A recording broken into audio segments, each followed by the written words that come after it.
আসসালামু আলাইকুম সবাইকে। আজকের ভিডিওতে আমরা একটা নতুন লাইন ড্রয়ের অ্যালগরিদম নিয়ে আলোচনা করব। যে এই লাইন ড্রয়ের অ্যালগরিদমের নাম হচ্ছে ব্রেসেনহাম লাইন ড্রয়িং অ্যালগরিদম।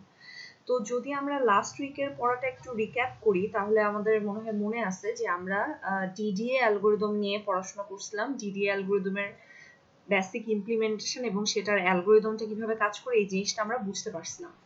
তো ডিডিএ অ্যালগরিদমে একটা প্রবলেম ছিল, যে প্রবলেমটার কথা আমি আগে বলছিলাম, যে ওখানে আসলে ফ্লোটিং পয়েন্টের ক্যালকুলেশনের একটা ব্যাপার আছে। তো ফ্লোটিং পয়েন্টের ক্যালকুলেশনের জন্য জিনিসটা আসলে কিছুটা কমপ্লেক্স হয়। তো ব্রেসেনহাম লাইন ড্রয়িং অ্যালগরিদমটাতে এই কমপ্লেক্সিটিটাকে একটু কমায় নিয়ে আসা হয়েছে। সো এখানে আসলে ফ্লোটিং পয়েন্টের তেমন কোনো ক্যালকুলেশন নাই।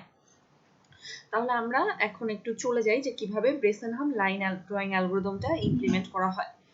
তো আমরা যদি একটু স্লোপের কনসেপ্টটা রিক্যাপ করি তাহলে দেখতে পারতেছি যে আমাদের এখানে যে ছবিটা আছে, ছবিটার মধ্যে যে আমাদের যখন একদম সরাসরি আমাদের যে লাইনটা আমরা ড্র করব সেটা যদি ভূমির সাথে 45 ডিগ্রি কোণে থাকে তাহলে সেক্ষেত্রে আসলে আমাদের এম বা স্লোপটা হচ্ছে 1 এর সমান হয়। আর যদি আমার লাইনটা 45 ডিগ্রি কোণের চেয়ে ছোট হয় তাহলে আমাদের এমটাও আলটিমেটলি 1 এর চেয়ে ছোট হয়। আর যদি আমাদের লাইনটা ভূমির সাথে 45 ডিগ্রির বেশি কোণে থাকে তখন আসলে আলটিমেটলি আমাদের এমটা গ্রেটার দ্যান 1 হয়। তো এখানে আমাদের নতুন একটা ওয়ার্ড আমরা শিখবো। এই জিনিসটা আসলে আগের স্লোপ কনসেপ্টের একটা রিক্যাপ ছিল। একটা নতুন কনসেপ্ট বা নতুন একটা ডেফিনেশন যেটার নাম হচ্ছে রেস্টারাইজেশন। তো রেস্টারাইজেশনটা হচ্ছে যে আমরা আসলে লাইনের ইকুয়েশনটিকে আমরা সবাই জানি যে y = mx + c। তো নরমালি আসলে লাইন ড্রটা কিভাবে হয়, খাতায় আমরা যেভাবে ড্র করি যে একটা লাইন ড্র করে নিলাম, বাট পরবর্তীতে যখন আমরা ওটাকে কোড করতেছি বা আমরা আমাদের একটা মনিটর বা স্ক্রিনের মধ্যে জিনিসটাকে দেখাচ্ছি তখন কি হয় যে আমার মনিটর বা স্ক্রিনটা কিন্তু অনেকগুলা পিক্সেলে বিভক্ত। তো যেহেতু অনেকগুলো পিক্সেলে বিভক্ত, সো কি হয় যে আমরা যে লাইনটা ড্র করব আমাদের কিন্তু লাইনটাকে মানে লাইনটার প্রতিটা পয়েন্টকে একটা পিক্সেলে কনভার্ট করতে হয়। মানে হচ্ছে আমাদের একটা লাইনের প্রত্যেকটা পয়েন্টেরই আমাদের একটা এক্স ভ্যালু লাগবে আর ওয়াই ভ্যালু লাগবে। তো আমরা এই লাইনের যে ইকুয়েশনটা বা লাইনটা সেটাকে যে এরকম পিক্সেল ভ্যালুতে কনভার্ট করে আমাদের স্ক্রিনে প্রেজেন্ট করতেছি, এই জিনিসটাকেই বলা হচ্ছে রাস্টারাইজেশন। এরপরে আমরা একটা জিনিস বলে রাখি, সেটা হচ্ছে আমাদের এই ব্রেসেনহাম অ্যালগরিদমটা, এটা আসলে আমরা যেই আমাদের যে ব্রেসেনহাম লাইন অ্যালগরিদমটা, এটা আমরা যেই কেসটা পড়তেছি এই কেসটা আসলে m <1 এর জন্য, মানে হচ্ছে আমার যেটাতে স্লোপ আমার 1 এর চেয়ে কম হবে সেই কেসটাতে আমরা এখন পড়তেছি। সো এখন আমরা এখানে যদি দেখি এই ছবিটা, এখানে দেখা যাচ্ছে যে ধরা যাক আচ্ছা আমরা একটু ডিডিএ অ্যালগরিদমটা রিক্যাপ করি। ডিডিএ অ্যালগরিদমটাতে কি ছিল যে আমাদের যখন হচ্ছে আমরা মানে একটা পয়েন্ট বের করতাম, সেই পয়েন্টটা যদি ফ্লোটিং পয়েন্ট হতো লাইক 4.4 বা 4.6, 4.4টাকে আমরা 4ই রাখতাম আর 4.6টাকে আমরা 5 বলতাম। তো এখানে একটা লাইন চিন্তা করি, যে লাইনটা দেখা যাচ্ছে এই লাইনটা। তো ফার্স্টে এই লাইনটার যে পিক্সেলটা থেকে স্টার্ট হয়েছে সেই পিক্সেলটা বুঝাই যাচ্ছে যে এক্স কে ওয়াই কে, এই পিক্সেলটার ভ্যালু। তো এরপরে যে সেকেন্ড যে পয়েন্টটা, এই পয়েন্টটার নাম আমি দিছি এক্স কে প্লাস 1 আর ওয়াই। তো এক্স কে প্লাস 1 কেন, এই পয়েন্টটা যেই জায়গায় আসছে আর কি, মানে এই যে এই পয়েন্টটা স্টার্ট শুরু হয়েছে এক্স কে ওয়াই কে থেকে, এরপর আসছে এই জায়গায়। তো এটা কিন্তু অবভিয়াসলি ওর এক্স এর ভ্যালুটা 1 বাড়ছে। সো এটার এক্স এর স্থানাঙ্ক কিন্তু এক্স কে প্লাস 1। বাট আমরা এটা আসলে ওয়াই কোনটা নিব, আমরা কিন্তু দেখতে পারতেছি যে এখানে দুইটা ওয়াই এর ভ্যালু দেয়া আছে, যেটা হচ্ছে উপরের লেভেলটার নাম হচ্ছে ওয়াই কে প্লাস 1 আর নিচের লেভেলটা হচ্ছে ওয়াই কে। তো আমাদের এই পয়েন্টটা যে মাঝামাঝি আছে এই পয়েন্টটা আসলে ওয়াই কে প্লাস 1 আর ওয়াই কে দুটারই মাঝ বরাবর গেছে বা একটা পয়েন্ট বরাবর গেছে আর কি। তো আসলে এই যে এই পয়েন্টে বরাবরটা গেল, তো তাহলে আমরা আসলে কোনটাকে নিব, উপরের পিক্সেলটাকে নিব যেটা হচ্ছে ওয়াই কে প্লাস 1 নাকি নিচের পিক্সেলটাকে নিব যেটা হচ্ছে ওয়াই কে। তো এখানে মানে আমরা ফ্লোটিং পয়েন্টের ক্যালকুলেশনটা কিন্তু করতেছি না, আমরা হচ্ছে এই দুইটার মধ্যে যেটা আমার অরিজিনাল লাইনটার থেকে যেই পিক্সেলটার কাছে হয় সেই পিক্সেলটার ভ্যালুটাই হচ্ছে আমরা নিয়ে নিব।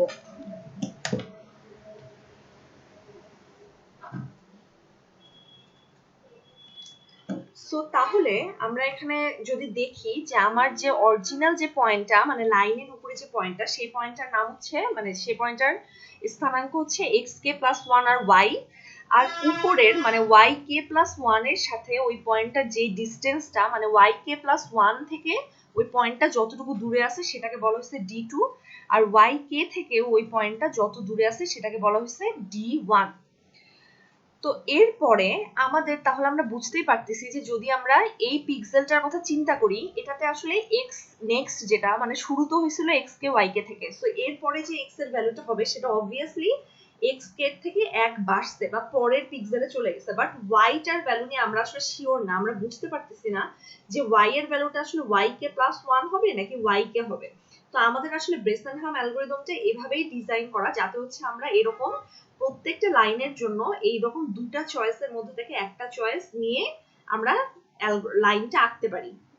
সো আমরা একদম পুরোপুরি যে কোনো একটা পিক্সেল নিব আর কি। সো এখানে আসলে আমাদের ফ্লোটিং পয়েন্টের ক্যালকুলেশনটা আর লাগতেছে না। সো এই কেসের জন্য এটা তো আমরা বুঝতে পারলাম যে y নেক্সটটা ইদার হচ্ছে yk+1 হবে অথবা yk হবে। তো আমার যে পয়েন্টটা দেয়া আছে, পয়েন্টার y এর ভ্যালু তো y আর x এর ভ্যালু তো হচ্ছে xk+1। তো এই পয়েন্টটার জন্য যদি আমি মানে লাইন ইকুয়েশনে এটাকে বসাই তাহলে কি হবে, y m xk+1 c, মানে x এর জায়গায় আমি xk+1 দিলাম, যেহেতু আসলে এই পয়েন্টটা আমি উপরের পিক্সেলটা নেই আর নিচের পিক্সেলটা নেই, দুক্ষেত্রে কিন্তু xk+1ই হবে। তো এটা গেল। এরপরে আমাদের উপরের আমরা এখানে দেখতে পারতেছি যে d2 যে ডিসটেন্সটা বলা হয়েছে, এই ডিসটেন্সটা আসলে কি yk+1 থেকে আমি যদি y টাকে বাদ দিই, যেহেতু yk+1 টা হচ্ছে এই লেভেলের আর y টা হচ্ছে পুরোপুরি এই লেভেলের, মানে এই পর্যন্ত আসে, আমার মাউসের কার্সারটা আশা করি দেখা যাচ্ছে। সো তাহলে d2 টা আসলে কি, yk+1 থেকে y মাইনাস দিলে যেটা থাকে সেটাই হচ্ছে d2, আর d1 টা কি, d1 টা কিন্তু y টাই বড়, তাই না? y থেকে আমরা yk এর যে লেভেলটা এটা যদি বিয়োগ দিই তাহলে আমরা d1 টাকে পাবো। সো d2 মানে হচ্ছে yk+1 মাইনাস y, d2 তে যেটা yk+1 মাইনাস y, আর d1 টা হচ্ছে y মাইনাস y কে, যেহেতু এখানে y টাই আসলে বড় আর y কে টা তো আসলে নিচের পিক্সেলটা। সো তাহলে d1 আর d2 এর মান আমরা বুঝলাম। তো এখানে আসলে আমি জাস্ট y এর মানটাকে আমরা ওই যে ওই গিভেন পয়েন্টের জন্য যে লাইনের ইকুয়েশনটা থাকে সেটা দিয়ে জাস্ট রিপ্লেস করা হয়েছে, y এর জায়গায় m xk+1 c বসানো হয়েছে আর y কে টা তো y কেই আছে। সো নিচের যেটা yk+1 মাইনাস y ছিল সেখানে y এ আমি ওই উপরের ভ্যালুটা বসাই দিয়ে এই জিনিসটা পাওয়া গেছে। তো এখন আমরা যেটা বলতেছিলাম যে আমরা আসলে এখানকার মধ্যে কোন পিক্সেলটা নিব, তো আমরা ওই পিক্সেলটাই নিব যে পিক্সেলটা হচ্ছে আমার আসল লাইনের কাছাকাছি, তার মানে d2 টা যদি ছোট হয় তার মানে কি যে আমার লাইনটা আসলে d2 এর কাছাকাছি চলে গেছে আর কি। আবার d1 টা যদি ছোট হয় তার মানে হচ্ছে এই yk থেকে আমার যে লাইনটা দেয়া আছে সেই লাইনের ডিসটেন্সটা আসলে ছোট, তো তখন কি আমি আসলে y হিসেবে yk কেই সিলেক্ট করব। সো তাহলে d1 আর d2 এর মধ্যে যেটা ছোট আমি সেই দিকে যাব। তো তাহলে এই ছোট বড় ইকুয়েশনটা বোঝানোর জন্যই d1 থেকে d2 কে বিয়োগ দেওয়া হয়েছে। সো এখানে বলা যে d1 মাইনাস d2 যদি লেস দ্যান 0 হয় এর মানে কি আসলে d2 টা কিন্তু বড় ছিল, তাই না? d1 টা ছোট ছিল। তো তাহলে d1 মাইনাস d2 যদি লেস দ্যান 0 হয় তার মানে d1 ছোট। তো তাহলে আসলে আলটিমেটলি আমরা এই নিচের দিকে যাব, যেহেতু d1 ছোট তার মানে d1 টা বেশি কাছাকাছি। সো তাহলে কিন্তু আমরা নেক্সট এর y হিসেবে yk কে নিব।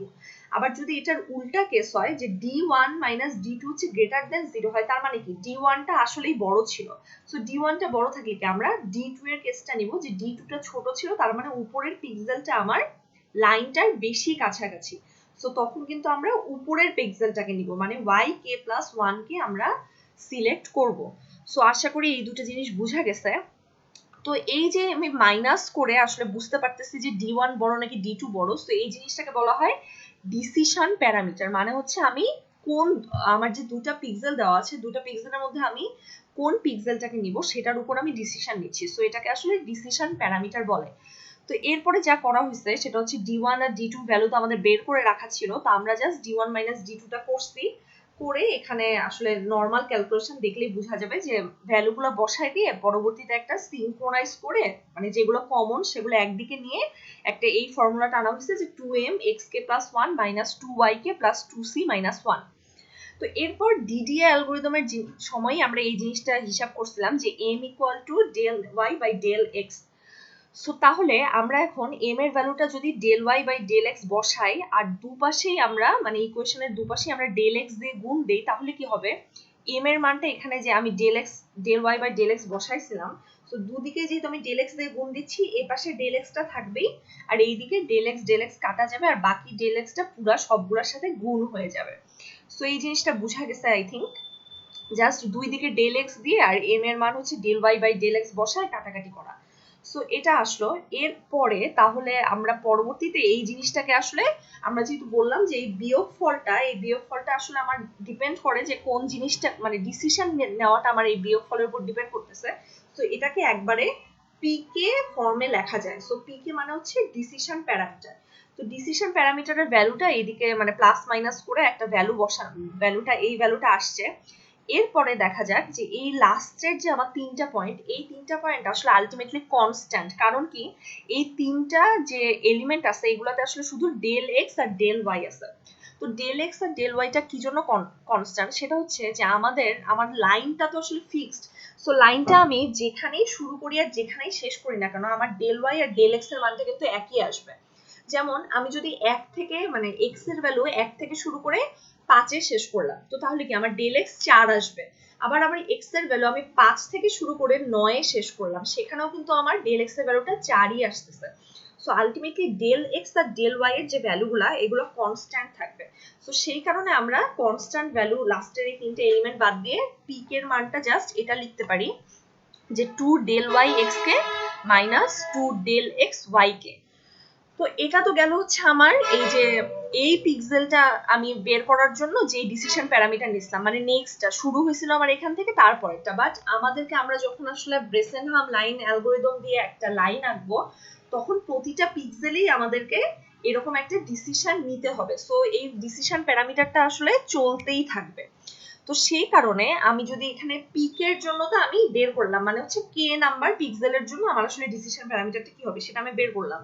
তো এরপর এখানে যদি আমরা প্রতিটা যেহেতু প্রতিটা পিক্সেলের জন্য আমাদেরকে একটা ডিসিশন নিতে হবে, সো আমি এখানে আসলে কে এর ভ্যালুটা জাস্ট নেক্সট দিয়ে রিপ্লেস করে দিছি যে p next equal to 2 del y x next minus 2 del x y next। তো এরপর আমি যদি এই দুটা ডিসিশন প্যারামিটারের মধ্যে আবার বিয়োগ করি তাহলে p next থেকে আমি p কে বিয়োগ করলাম, বিয়োগ করে আমি এই ইকুয়েশনটা পাইলাম। এটা আমরা দেখলেই বুঝতে পারবো যে 2 del y x next minus x কে minus 2 del x y next minus y কে, এই ইকুয়েশনটা আসলো। তো এখন আমরা জাস্ট এখানে p next এর ভ্যালুটা বের করব। p next ইকুয়াল টু তাহলে কি হবে pk প্লাস এই পার্টটা যেটা pk টাকে যদি আমি ডান দিকে সরায় আনি, সো p next এর ভ্যালু আসলে আলটিমেটলি এটা। তো এখন দেখা যাক যে আমরা কিন্তু জানতাম যে pk মানে হচ্ছে d1 মাইনাস d2, তাই না? মানে হচ্ছে আমাদের এই যে ডিসিশন প্যারামিটার যেটা ছিল d1 মাইনাস d2। তো pk এর ভ্যালু যখন লেস দ্যান 0 হতো তখন y কে সিলেক্ট হতো, আবার pk এর ভ্যালু যখন গ্রেটার দ্যান 0 হতো তখন y কে প্লাস 1 টা সিলেক্ট হতো। তো তাহলে এখানে একটু আসি। তো তার মানে যখন আসলে আমাদের p next এর ইকুয়েশনটা তো আমরা পাইলাম, তো pk এর মান যখন লেস দ্যান 0 তখন আসলে কি হচ্ছে আমার y কে এর ভ্যালুটা y কেই থাকতেছে। সো সেই কারণে আমার এখানে এই দুটো আসলে কেটে গেল, কেটে যে আলটিমেটলি আমার শুধু pk প্লাস 2 del y টা থাকতেছে। আর যদি আমার পিক এর ভ্যালুটা গ্রেটার দ্যান 0 হয় তখন কি হবে এই p next এর যে ইকুয়েশনটা সেখানে আসলে আমরা y next এর ভ্যালুটা কি বসাবো y কে প্লাস 1, কারণ যেহেতু পিক এর ভ্যালু যখন আমার গ্রেটার দ্যান ইকুয়াল 0 হয় সো তখন আমরা হচ্ছে এখানে এই যে y কে প্লাস 1 টাকে নিতে পারি। এখন কথা হচ্ছে যে গ্রেটার দেন ইকুয়াল 0 আমি উপরেরটাতেও কেন বসালাম না? 0 হলে আমরা আসলে যে দুটার মধ্যে যে কোনো একটাকে নিতে পারি, কারণ 0 হওয়া মানে কি ডিসটেন্স 1 আর ডিসটেন্স 2 দুটাই সমান। তার মানে হচ্ছে এই যে পয়েন্টটা এটা উপর থেকেও যত নিচে আছে আবার নিচ থেকেও ততটা উপরেই আছে। সো আমরা যে কোনো একটা পয়েন্ট নিতে পারি। তো এখানে তাহলে হচ্ছে আমরা কখন p next এর যে ইকুয়েশনটা ছিল তখন আমরা কি করব, p next এর ইকুয়েশনে আমরা y next এর জায়গায় হচ্ছে y কে প্লাস 1 টাকে বসাই দেব। আমার এই যে ইকুয়েশনটা ছিল এটা, সো এখানে আসলে x next টা কিন্তু সবসময় আমার x কে প্লাস 1 ই হচ্ছে, বাট y next এর ভ্যালু হচ্ছে আমার ইদার কখনো কখনো y কে হবে আর কখনো কখনো y কে প্লাস 1 হবে। সো আমার যদি p এর ভ্যালুটা গ্রেটার দ্যান ইকুয়াল টু 0 হয় সো তখন আসলে p next এর ভ্যালুটা হচ্ছে pk plus 2 del y minus del x। So y next এর ভ্যালুটা yk প্লাস 1 বসাই দিয়ে এই জিনিসটা আসছে। তো এখন এটা ছিল আমাদের ব্রেসেনহাম লাইন অ্যালগরিদমের ডেরিভেশন। সো ডেরিভেশনটা অনেক সময় কোশ্চেনে আসতে পারে পরীক্ষায়। তো এখন আমরা তো এটা বুঝলাম যে আমার আসলে এই ডিসিশন প্যারামিটারটা সবসময় লাগবে, মানে পরবর্তী পিক্সেলে আমি কোন ডিসিশন নিব সেটার জন্য কিন্তু আমার আগেরটাও লাগতেছে, যেমন পি নেক্সট এর জন্য আমার পিকে এর ভ্যালুটা লাগতেছে। সো তাহলে পিকে বা এই ডিসিশন প্যারামিটার তো একটা ইনিশিয়ালি একটা জায়গা থেকে শুরু হয়েছিল। সো আমাদেরকে ওই ইনিশিয়াল ডিসিশন প্যারামিটারটার ভ্যালুটা বের করতে হবে। তো এই পার্টটা অনেক সময় আলাদা কোশ্চেনে আসে যে ব্রেসেনহাম লাইন অ্যালগরিদমের ক্ষেত্রে ইনিশিয়াল ডিসিশন প্যারামিটারের ইকুয়েশনটা ডিরাইভ করো। তো এখানে আমরা আসলে জাস্ট পিকে এর যে ভ্যালুটা আমরা আগেই বের করছিলাম, এই যে এটা, এই ভ্যালুটা আমি আবার লিখলাম যে পিকে ইকুয়াল টু এত। তো পিকেটা এটা লেখার পরে যেহেতু আমরা একদম ফার্স্ট ডিসিশন প্যারামিটারটা বের করতে চাচ্ছি, সো ওখানে আসলে আমি কে টাকে 1 দিয়ে রিপ্লেস করছি। সো পরবর্তীতে যেখানে যেখানে এক্স কে ছিল, পি কে ছিল, সেটা 1 হয়ে গেছে।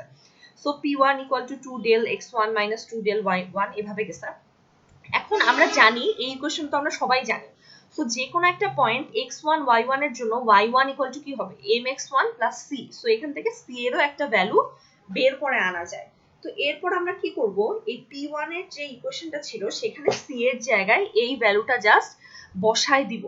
বসায় দেওয়ার পরে এটা কিন্তু আসলে x না, এই যে এই ভ্যালুটা কিন্তু আমার ইনটু বুঝাইছি আমি 2 del x এর সাথে, যেহেতু হচ্ছে আমার এই যে c এর ভ্যালুটা গুণ হয়েছে, সো এটা ইনটুটা বুঝাই এখানে লেখা। তো এরপরে আমি যখন কাটাকাটি করে এই জায়গাটায় আসব, তখন নিচে যেই জিনিসগুলো কাটাকাটি যায় সেখানে আমি আসলে ক্রস দিয়ে রাখছি।